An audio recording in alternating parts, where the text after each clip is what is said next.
Монголчууд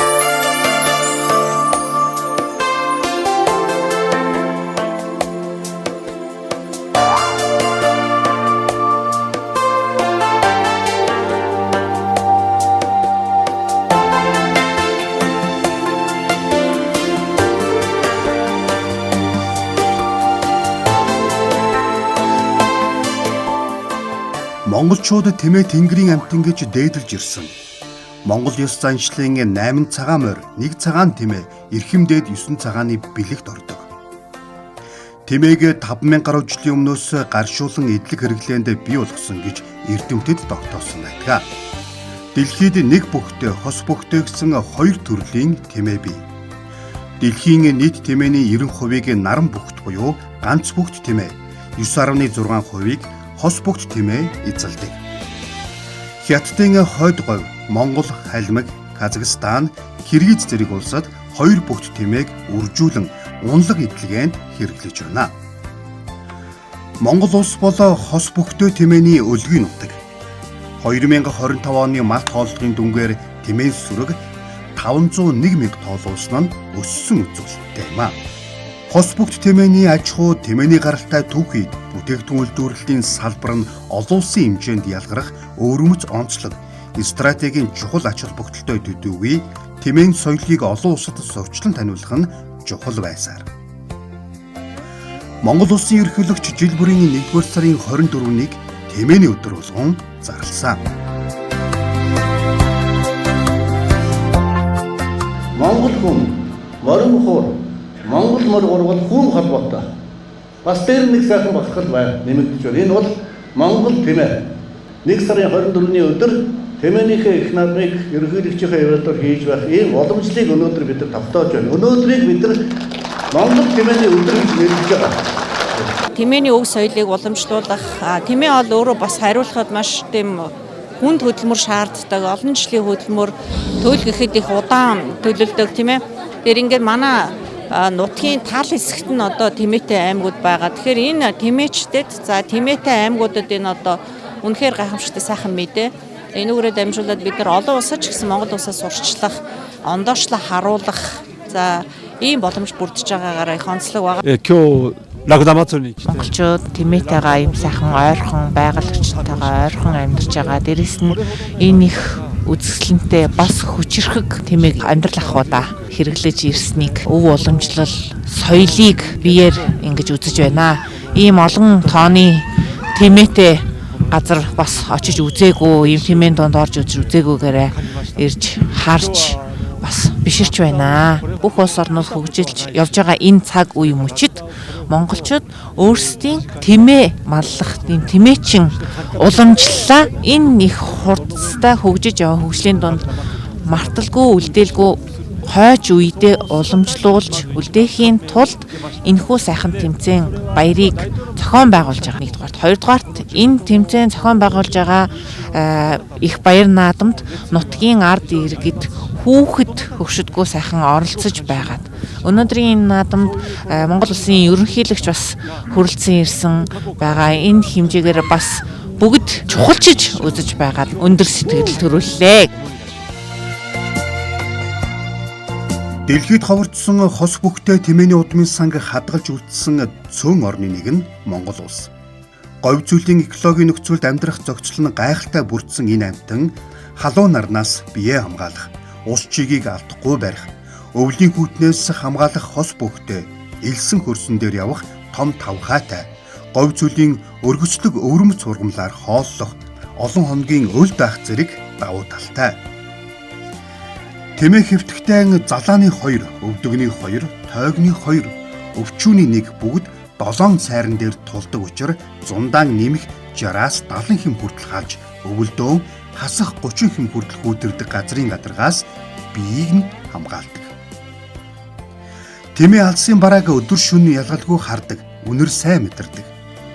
Жишээ нь ус худаг айл бууцыг 30 км-ийн цаанаас мэдэрч чаддаг юм. Монголын эзэнт гүрэн Чингис хааны үеийн одоо тэмээ цэрэг дэлхийн Ази Европыг одоо эзэлсэн тэр их аян дайны ачааны хүндийг өөрч одоо зэрэгцгийг авч явж явсан дээр Монгол тэмээг торгоны зам, цайны замыг суулсан Монгол тэмээг алдаршуулж, тэмээг өсгөх, унлаг эдлгээнд хэрэглэх, ялангуяа орчин үеийн сошиал спортлуулаар хичээллэх энэ одоо арга хэмжээ Монгол хэрэгжүүлсэн. Тэгээ энэ тэмээний өв соёл бол одоо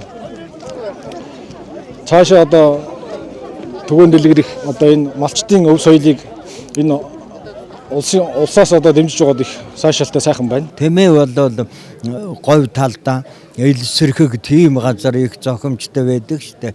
Тэгэхээр элстэй газарч байсан юу хурвараа сайн ороод говь юун сайн гарч байвал тэмээ бол болно л да. Тэгээ тэмээний тоо чинь цөөхөн байгаа учраас тэмээг ад үзээд байхааргүй байна штэ. Тэмээний бас нэг сонин цохилтолгой бол агаарын хим ихсэх үед хөлөрч усаан алдахгүй тулд биеийн хэмээн нэмэгдүүлэн өнгөрөөж чаддаг. Тэмээ бүхийнхөө өөхийг задлан ус сулгаж чадхаас гадна өдөрт 80 литр хүртэл ус уудаг. Үүнийгэн гүзээндээ олон хоног хадгалан айжмаар зарцуулдаг.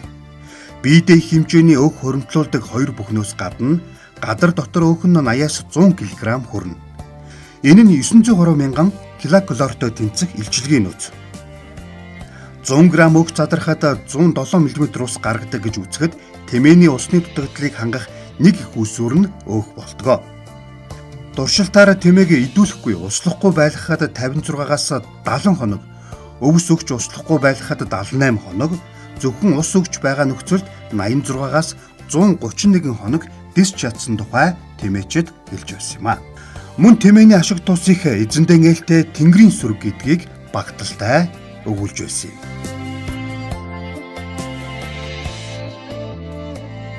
Тэмээнээс ч одоо гарч байгаа юмд одоо малынх нь өөрийн снос ч одоо улс их орон ч одоо гадаадын оронд ч гэсэн одоо түүхэд нийлж одоо баялгаа үйлдвэрлэж байна. Мөн бяд бүгдэд бол амьдралаа дэвшлүүл сайжруулж одоо амьдралын сайн сайхныг болоход байж байна. Эмнэг тэмээгэн өөрөө сургаж унаад ачаалгандаа хэрэглээд ингээд тэмээгэн хариулдаг. Тэмээгэн ачаад нүүдэг суудаг, ус цасан авдаг. Ингээд ер нь эдлэгээний хувьд бол одоо гайхалтай сайхан одоо нэг том техник шүү дээ. Тэмээ гэдэг чинь ер нь тэгээд тэр аяараа одоо ер нь таваардаг техник. Дээр үеийн техник одоо ч гэсэн ашиглавал мөн л техник хэвээрээ л байгаа. Тэмээчд яг миний мэдхээр бол яг 90-ад оны ихээр мэхээр за тэмээтэй айлууд нэлээд санхүүгийн хувьд бол бас жоохон доогуур түвшинд байсан. За одоо эргээд 2012-16 оноос хойш бол одоо тэмээчдийн амьдрал бол нэлээд сайжирсан. Одоо тэмээний сүүний үн өссөн, ноосны үн өссөн. Тэмээчд маань тодорхой хэмжээнд өөрсдөндөө мөнгө төгрөг зориулах чадамжтай болж эхэлж байгаа. Ийм давуу талууд нэлээд гарч байгаа. Тийм учраас энэ тэмээчийн ард иргэдийнхээ орлогыг бид нар яаж илүү нэмэгдүүлэх вэ? За энийг өстой аялал жуулчлалтайгаа холбоод явах нь хамгийн чухал асуудал. Тэмээ амгалан дүлгүүн зантай бэлчээртэй дархан идээшилдэг. Унлаг эдлгээнд амархан сурдаг, түргэн номхордог зантай. Дуухуур уянгалаг аялгуунд уйрамтгай. Энэ чанарыг нь ашиглаж ингэнд ботго ахуулна. Мөн малчуудад тэмээний зан араншингаар нь тэнгэрийн байдал цаг агаарыг шинжиж чаддаг нь Монгол малчны их гайхалтай ажиглалтын үр дүн. Ботго залуу тэмээд тонгочж тоглоул тэнгэр мууддаг. Тэмээ жалга нөмөр бараадан салхины уруу харж хэвтвэл тэнгэр хүүтэрнэ. Инг ботгондоо хорогдон буйлаад байвал цас бороо орох гих зэргээр шинждэг. Тэмээ мань өөрөө байгаль орчин маш их ээлтэй тим амт байдаг. Илүү бэлчээр талхалтай тийм үү те. Бэлчээр ашиглах тал дээр ялангуяа цагуурын өөрчлөлтөн дээр маш их даван туулах чадварыг одоо бий болгож өгдөг. Энэ эрдэс урамсгалыг сүрж чаддаг тийм одоо гайхалтай амтан байдаг. Харин энэ амтныг улам одоо давуу талын сурталчилж хүмүүс түгээж дээрэс нь олон улсад энэ сурсах нэг зүйтэй ажил юм аа. Тэмээг 2-оос 3 настайд нь унаж сургадаг бол 4-өөс 5 наснд нь ажиллах хөдөлгөөнд сургадаг. Ажлагд сургахтаа хомнож номхон тэмээний араас хөдөлж сургаад айжмаар хөнгөн ачаанд дасгана. Тэмээ нуруундаа 200-аас 240 кг, тэргэнд хөлөлсөн үед 400-аас 500 кг ачаа тээж чаддаг. Эрдэмтдийн тогтоосноор жингийн тэмээ цагт 3.5-аас 4.5 км, хоногт 30-аас 40 км явдаг. Алсын аянд 3 хоног яваад 1 өдөр амардаг гэдгийг тогтоожээ. Ингийн сүү 100 амар өдөрт 2 удаа, өвөл хаварт 1 удаа сааж, өтгөн амт чанар сайтай эмчилгээний ач холбогдолтой. Удаан хадгалагч чадвартай сүүнд ордог. Ингийн сүү цусны судас хатуурхаас сэргийлж, нарны болон бусад хортой цацаргийн нөлөөнөөс хамгаалах үйлчилгээтэй хүнсний үнд бүтээгдэхүүн юм а. Айрыг эсгэж бүлж тосыг нь ялган авна. Сүүг хөөрүүлж, өрөм сагсааж, хураан, шар цагаан тос хийдэг. Дэлхийд ордож байгаа инглис өөрөө эмнэлзэн маш юм өндөр агуулмжтай, сахарын өвчнийг эмчилдэг. За ер нь бол эрүүл мэндийн олон ашиг тусдайг энэ манай уламжлалт хангах ухаанаар нотолсон байдаг. Тэгэхээр инглис сүүг яаж бид нар илүү нөгөө цагаан алт гэдэг шиг хөтөлбөр болгох уу? Инглис сүү, хуурай сүү болгосноор бид нар маш богино хугацаанд экспортын бараа болох, тэр дундаа тансаг хэрэглээний өндөр үнэтэй ноолур шиг юм үн цэнтэй бүтээгдэхүүн болгоход анхаарах шаардлагатай гэж үзэж байгаа. Тэмээний бүтээгдэхүүн өөрөө их тэр чигээрээ эмийн одоо бүтээгдэхүүн бид ялангуяа орчин үед тохиолдод янз янзын аутизм чиглэлийн өвчнөд бол тэмээний сүүг өгөх нь бол маш их үр дүнтэй арга байдаг. За тэр чиглэлийн судалгаа, эдэмшлийн судалгаа маш их хэвлэгдсэн байгаа. Сүү сайд гэдэг чи одоо ямар зүг байх вэ? Энэ сүүний чинь одоо ашиг шимээр би одоо багасаа хэлээд ингийн сүүгээр хүн болсон хүн. Одоо хүртэл би өдөө 82 наслаад явж байгаа. Би бас л тэмээнийхэн ашиг шим сүү хоромгорон болж байгаа юм. Орон нутгийн орон нутгийнхаа байгалийн том сайхан өгөөж баялагт би бас бахархаж баярлж ингэж л явдаг юм да. Би өгөөжийг ингэж л гайх болно да. Жил бүрийн 6 дугаар сарын 22-нд дэлхийн тэмээний өдөр тохиодог. 2023 онд Монгол улсад анх удаа дэлхийн тэмээний өдрийг тэмдэглэсэн. Орчин үед тэмээг уралдуулах тэмээн поло зэргийг зохион байгуулдаг болсон.